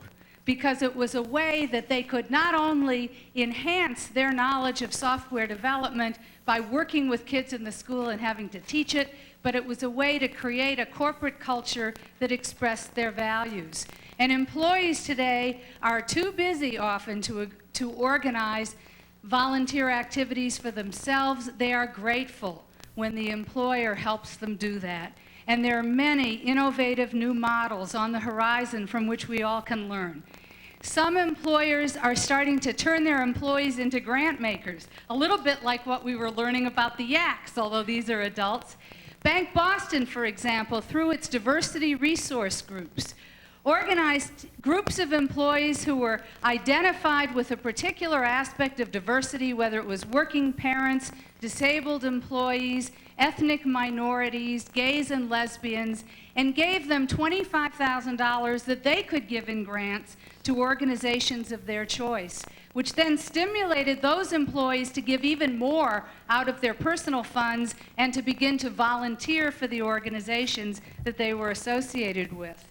Employers are also increasingly offering community service opportunities for their employees and providing the release time to do it, which has enormous community impact. Whether it's Timberland's 5 days a year for community service, many of which are organized in partnership with City Year, a nonprofit organization, youth service organization serving the communities, or Bank of America, which allows its employees 2 hours a week if they are volunteering in the schools of release time. That's big and that's powerful. Or Home Depot, that works with Kaboom to organize Home Depot employees and bring supplies in order to build playgrounds that have an immediate, visible impact on the community. What employers are doing is not just stimulating activity, they're increasingly organizing it so it creates the kind of change we've been hearing today is so important. And when they do it with a strategic focus, it is often incredibly powerful. IBM's Reinventing Education is a path-breaking way to take IBM technology and talent coupled with IBM employee volunteers and giving to attempt to transform many of the ways public education occurs in America. And some of the statistics are amazing. IBM, through its employees as well as its own foundation, has contributed nearly $250 million in cash, equipment, and employee time. Now, 60% is from the company, but 40% is from employees that are stimulated by the values of the company and the encouragement of the company and the leadership of CEO Lou Gerstner. There are 1-to-1 matching grants, but 5-to-1 matching grants when they involve K through 12 education, which is IBM's major focus. About 4.5 million hours of employee service, a quarter of it to K through 12 education was contributed last year. And when employees volunteer more than 100 hours a year for a particular organization, IBM will chip in a $1,500 grant to that organization. These are powerful incentives for employees to get involved, and employees love it, so of course it benefits the company. In building a strong corporate culture, in training leaders of the future, in building teams of diverse people across the company who would never work together if it weren't for community service. So it's not only corporate citizenship and citizenship, it's community involvement as a tool to build businesses. And when these are in partnership with nonprofit organizations like Timberland with City Year, or Home Depot with Kaboom, or IBM with the numerous school districts in the public sector with whom it partners, this is a new kind of partnership that's impact and results oriented, that has the potential to reinvent American institutions and revitalize communities, and convert philanthropy from an afterthought, spare change, what's left over after you do your real work, to a force for transforming the way we do things in America, to real change that makes a real difference. Thank you, Rebecca.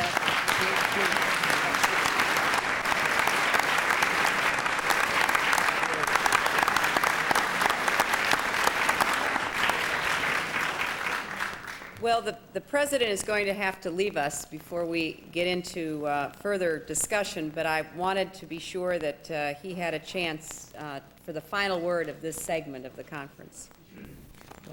I'll be quite brief. I want to say, first of all of these participants have given something special to us to think about for the future. I think what Roosevelt said is very important. If we can somehow institutionalize for companies of all sizes the idea that this is an important part of their mission and that they can leverage their own employees' gifts by matching them in money or giving them sustained, organized time, I think that's a big deal. And that we need to, one of the things that I think ought to come out of this conference is our determination here at the White House to do whatever we can to replicate that and accelerate that process.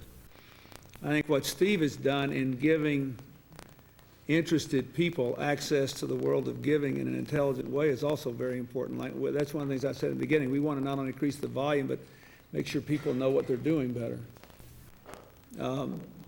I think what Kevin said is really wonderful. I mean, all this, you know, he explained to you what I tried to make fun of and joke about because I don't have any of that founder stock stuff. But, you know, Silicon Valley and the whole venture capital high-tech community needs to be at the forefront of what we're doing for the same reason that Willie Sutton robbed banks. That's where the money is. And I think, I'm very... How you're going to get out of that one. That's where the money is. That's what he said. Okay. And I have been very impressed by the number of people that I personally know, because obviously there's so many issues that we have to deal with that involve the high-tech community. And I've been amazed at the accelerating rate with which people with whom I come in contact bring these kinds of philanthropic issues up now and are looking for ways to leverage the skills and the techniques and the attitudes that Kevin and Catherine talked about. This last point I want to make is this. Hillary and I discovered the Grameen Bank, you talked about the Grameen Bank, probably 15, 16 years ago now. And we opened a branch of the South Shore Development Bank, a bank like that, a development bank in Arkansas, when I was governor. Now AID in our administration funds 2 million loans a year to poor village women. And we also, we just got another appropriation to fund our microcredit program here in the United States in poor neighborhoods. And apparently late last night, our battle to support financial modernization, which will increase the size and sweep of our financial institutions, but preserve their obligations to make reinvestments in the community. Now, against that background, I just would like to say that given all that both of you have said, I think that the people who are in the high-tech community are particularly well qualified to focus on individual economic empowerment to people and places that have been left behind in this astonishing economic recovery. If this thing keeps going until February, we will have the longest expansion in the history of America, and there won't be a war involved. We already have the longest peacetime expansion. And yet we all know there are people and places that aren't a part of it. Of all the philanthropic things that the high-tech community can do, the obvious best candidates to me are education for the obvious reasons and the relations to technology. But the other thing is we are struggling to find ways to bring enterprise and opportunity to hardworking, decent people who live in places that have been totally passed by this marvelous recovery that normally I just stand up and reel off the good statistics. But every night I go to bed and I think about how in God's name could we have the biggest economic boom in the history of the country and have so many places that had passed over just like a storm in the night. And I do believe that for all the reasons you said in your remarkable presentation and the things that you said about what's in the heart as well as the mind of the people there, and the incredible power of the technology that Steve talked about, if you could focus on what a philanthropic strategy designed to maximize this moment to deal with the poor who are willing to work and have been left behind, you could make a profound, permanent contribution to the well-being of American society.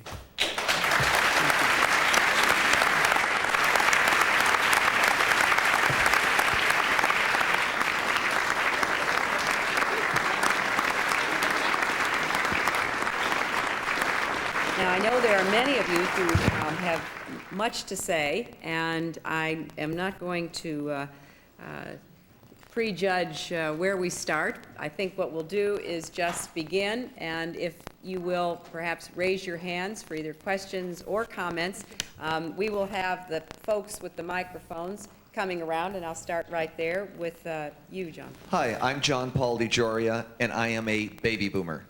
In the 1960s, many of us went out there and wanted to change the world. We protested, we carried signs, we made promises you wouldn't believe. A lot of our seniors said, wait till they grow up. They're just a bunch of hippies. They're going to think differently. Well, at that time, we didn't have the finances or the influence to make major changes. Well, times have changed. Today we have the influence, we have the money, we even made it to the White House. So we can make some really big changes. Well, when the young man here was speaking earlier, he said something just really hit me. I wanted to share with you all because we could all do something to make your dreams come true too.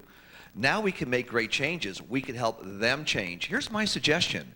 Anyone who has an organization or a company that publishes a newsletter or a tabloid, any kind of a publication, put a little section in there for achievements of youth and start putting in things that people under 20 have achieved. One, it'll create more family values, and second of all, it'll encourage kids through examples to do a heck of a lot better. Thank you. Thank you so much. Yes. Over there. Yes. I want to share with you an idea that I find very appealing that was invented by a small new community foundation in Boulder, Colorado. It's called the Millennium Trust, and the idea of it is to make philanthropists of everyone in the community at the millennium by asking everyone to donate their last hour's salary of the millennium to the community foundation and to become a philanthropist no matter how small his or her salary is. I think it's a great idea that every community ought to undertake. Thank you. Thank you, Penny. Now, some of those who are among the new wealthy in the country are sports and entertainment figures. We heard from Justin earlier. And Lou Katz is here, and he, through the New Jersey Nets, has been doing quite a bit of work in Philadelphia. And Lou, I was wondering if you might share what it is you're doing and how you went about it. It's really my partner, my wonderful partner, Ray Chambers, who's came up with the idea while we were walking on Fifth Avenue. And he said, why not buy an NBA team in a nonprofit trust dedicated to our hometown children? I'm from Camden, New Jersey. He's from Newark, New Jersey. So that all the profits from this team, whether we do it on an operating or on a sale, would go back to helping disadvantaged children in the minority community. I loved the thought, and then he took it further and said, why not take this team and move it into an impoverished area? Instead of looking for a stadium in the suburbs, let's go back to Newark and help one of the poorest and the largest cities in New Jersey, not only in an economic way, but in a social capital way, to help restore self-esteem to people in a community that would understand the benefit of having an NBA team come back to an area and begin to play professional basketball. He said, think about how the people of Brooklyn felt and still feel. So many 30 years later, 40 years. Let's reverse that tide. So we're going to move the New Jersey Nets back to Newark. We've only done this in the last 11 months. And with a little bit of luck and a change in our economic fortune, who knows, at each game we give a scholarship, the players, or at every game at halftime, to a impoverished youth. We've told our players that as important as winning is, we think it's just as important that they represent the community from where they come and understand how important their conduct is to the children of the inner cities. They've bought into this concept, and in the recent days we've lined up with another team, which hasn't been officially announced, and hopefully that new team will do very well in the next week, and there'll be plenty of profits coming to the New Jersey Nets, and hopefully you'll come and visit. Thank you very much. Thank you.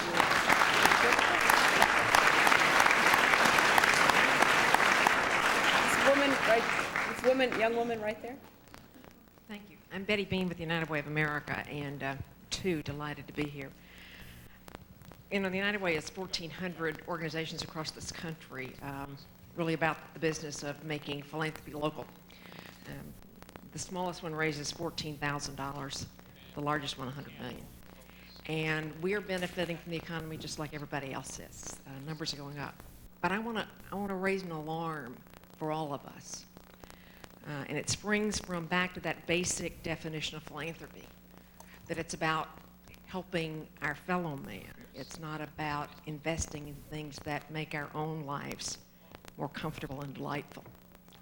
Haynes Johnson once said that we're moving from a nation that once engaged one another on our front porches to one where we talk to ourselves on our back decks. And our ability as a nation to engage deeply and affecting the lives of people we don't know and never see is on decline. There's an alarm bell in this nation when you understand that the proportion of philanthropy given to health and human services is going absolutely in the wrong direction. So as wonderful as it is to have a million new great ideas about how to do things, I suggest and hope that we can take those new approaches to deal with the basic issue that our biggest accountability is to help people that we don't know and that we never see who need us desperately. Thank you. You know, Betty, I'm really glad you raised that.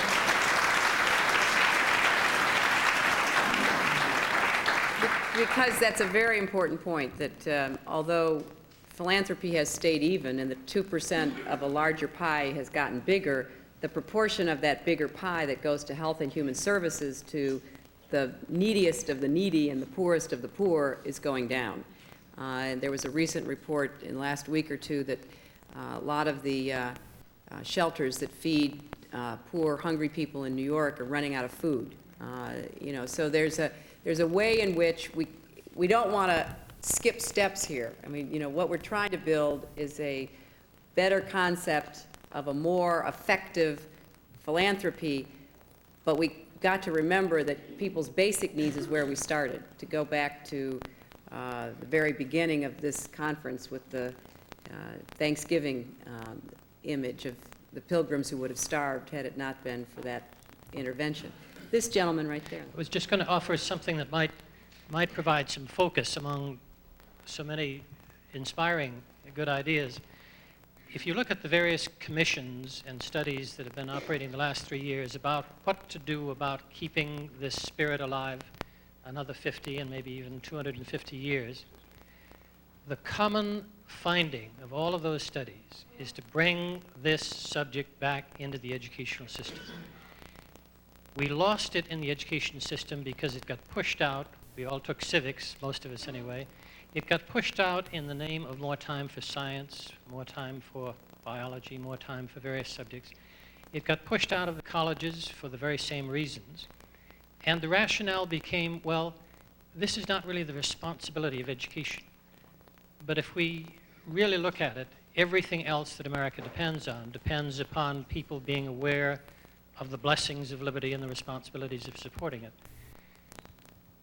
The obligation, I think, of all of us here, and to the extent we can work together, we can accomplish it because the acceleration is there, is to be sure that nobody goes through a grammar school, high school, college education without being prepared for, oriented to a lifetime of active citizenship and personal service. That is a fundamental aspect of education in a democratic society, and we've lost it. We're finally beginning to get it back, but there's still a lot of arguments, well, we just don't have time for that kind of soft business. We've got to decide this is absolutely essential. One other point about focus, and that is, it goes back to something that Peter had said. When he talked about people's attitude increasingly is toward support of nonprofit endeavor and a preference not to mix with government. And we have to be awfully careful in promoting philanthropy, voluntary initiative, that we not exaggerate what we can do if it allows us to exaggerate what government need not do. And that's why we've got to help people realize that this is not simply doing good for those poor folk or those needs, but changing the way our communities work so that they do work, and that includes working in partnerships that certainly have to include government. Very important point.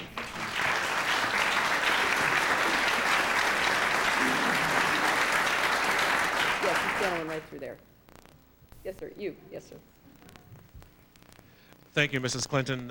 My name is Rodney Jackson. I'm with the National Conference on Black Philanthropy. I congratulate you on having the foresight to have this conference. It has been very interesting, and I appreciate the opportunity to be here. I wanted to say that I was particularly struck by your early comment about the 1%, and also Dr. Emmett Carson's comment about a philanthropy holiday, because interestingly enough, it just both happened to be subjects that we at the Conference on Black Philanthropy have been thinking about over the past year, specifically how we could raise giving among African Americans, and we call that our 3/4 equals 1% campaign. 3/4 is a date, it's March 4th, and the 1% was to encourage giving of at least 1% or more among African Americans, and it's certainly a concept that would apply to all Americans around the country.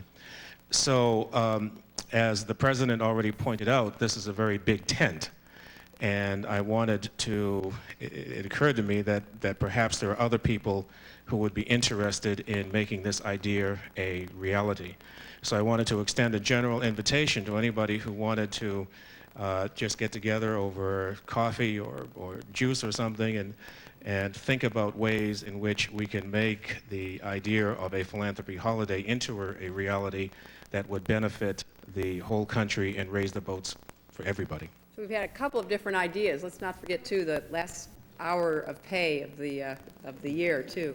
I'm going to call on Bill White now from the Mott Foundation, one of the major sponsors of today's conference, for his thoughts.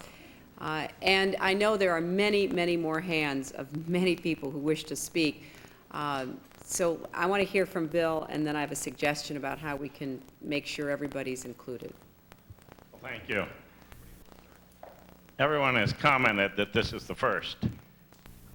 And I think it's wonderful to celebrate this core value of the charitable impulse, whether it's volunteering or whether it's giving. Because, you know, I regard it as much of a core value as we take some of our other freedoms. Freedom of speech, freedom of assembly, freedom of worship. And there are many countries in this world where there would never be the seat of government having a conference on philanthropy, because they would not also have a conference on freedom of speech, right of assembly, or right of worship. And so it is something we take for granted in this country, but really fundamentally defines our society and what makes us great. The other thing I've been reminded of today, and it's just come home time and time and time again, and that is that life in America occurs on Main Street. That's where it is, and that's where it's worked out. And we have to figure out ways, whether we're a national foundation such as Ford or Rockefeller or Carnegie or Kellogg, Lilly, or even Mott, we have to figure out how to work in Main Street USA, and our friends from the technology field are going to help do that. Because clearly, if we can't figure out how to work with Main Street USA, we in the national foundations at least are going to be distant, we are going to be arrogant, and we're probably going to be what you might call horses' asses. So one of the things I do like is community foundations, United Ways, and that's one of the reasons we have supported these types of organizations for years, because it enables a distant funder to work in a local community. And we have supported the community foundation movement, not just in the United States, but also overseas. And it really does bring that that biblical widow who bowed her head and gave those 2 guineas, together with the man who stood up and said, I have a lot of money, together to solve community problems. And I think that's what we're talking about. And finally, I have to close. I had a seat here, located behind this row, and particularly behind this young man. And it's sort of humbling to someone who gives away millions and millions of dollars a year. And then now here's a guy who's done it and gotten it at a very early age. So anyway, I think the charitable impulse is alive and well. And if this generation has anything to do about it, we're going to be amazed at what's going to happen. Thank you. Thank you, Bill.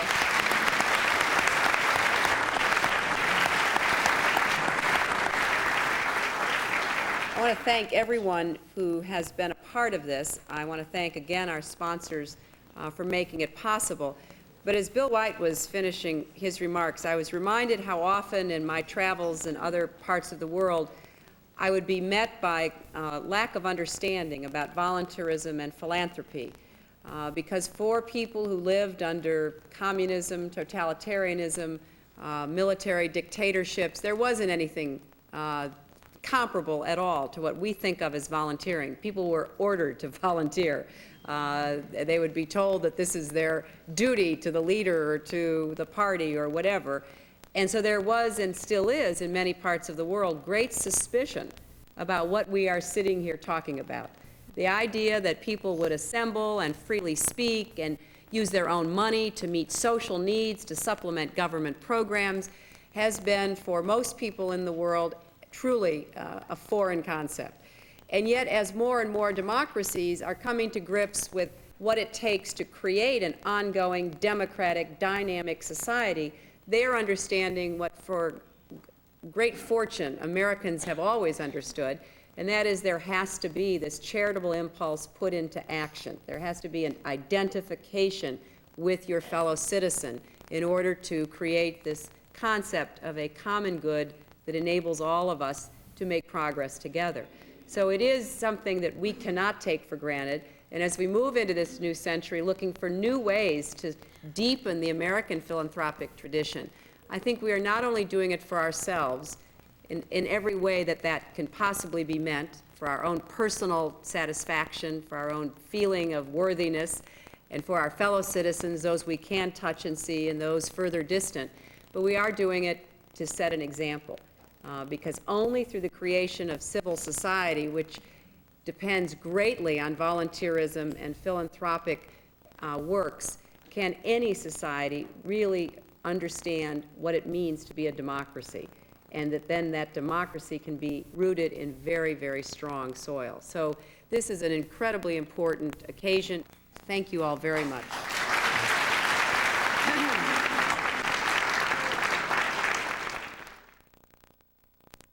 The White House Conference on Philanthropy, Gifts to the Future, is a production of South Carolina ETV. The preceding program was funded by the Charles Stewart Mott Foundation, supporting efforts that promote a just, equitable, and sustainable society.